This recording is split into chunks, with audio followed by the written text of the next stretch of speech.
Yeah, last week I promised a Captain America video this week, but I went to the cinema today to watch Project Hail Mary, and that's what I'm going to be talking about today. And honestly, it's a very good movie. I'm going to avoid any form of spoilers in this video, so it's going to be quite short compared to my other videos. Project Hail Mary is a movie based on the sci-fi novel by best-selling author Andy Weir. I'm a bit of a fan of his work. I've read Artemis, and I have to say it's a very good book. It's a standard novel length, so it avoids all the mid-book drag that longer books tend to have. It's really straight to the point with its pacing, so yeah, it's safe to say he's a good writer. So I didn't really have any doubts that this was going to be a good movie at the very least. So after watching it, you're probably wondering, was it actually very good? And my answer to that is yes. Yes, it was a very good movie.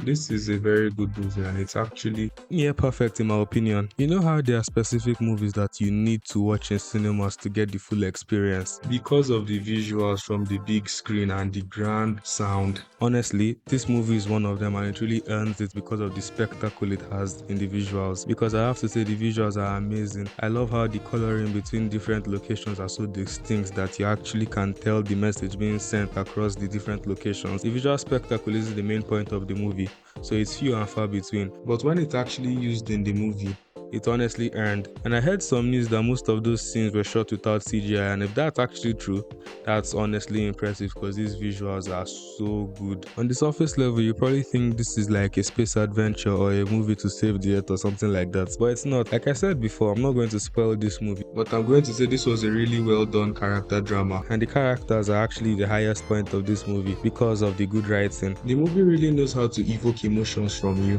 which is also due to the fact that the actors in this movie were very good. Shout out to Ryan Gosling. This movie is really warm and has a lot of heart, and you can see it from the comedic and the whimsical moments in the movie. For the most part, this isn't really a comedy movie, but it has lots of good comedy. All of the jokes more or less hit for me, and they actually made me laugh in the theaters. And I have to highlight the overall humor because it's actually well done in this movie. Honestly, this review might be a bit biased because, like I said, I watched it in the cinema, so that experience alone puts this movie high up there for me. I think the only complaint is that I didn't get the full cinematic experience. So what do I mean by that? In my theater, only 5 people were actually there.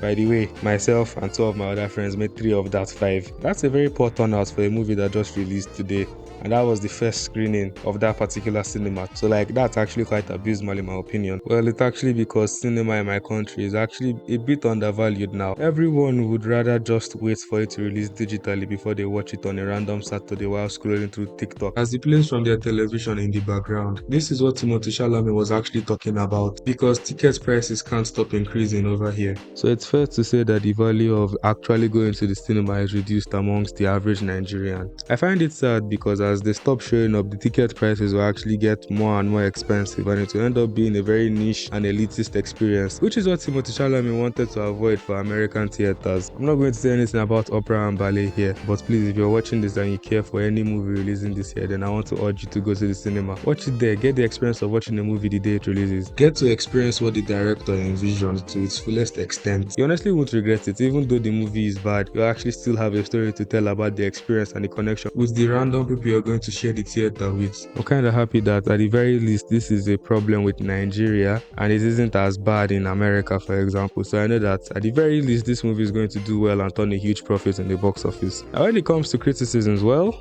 like I said, I'm a bit on the biased side because I actually watched it in the cinema. But honestly, I didn't really notice anything when it comes to the story. It was actually a very tight story and very straight to the point. So maybe I need to watch it again to give a more decisive score. So right now, with the bias in me, I can't actually give it a perfect 10 out of 10 because like I said, there's so much bias. So I'll give it a 9.5 out of 10, which may change if I watch it again. So yeah, go and watch any movie in the cinema if you can. Please, please go and watch a movie in the cinema. You won't regret it, probably. Subscribe if you want more. See you next week with Captain America. Bye.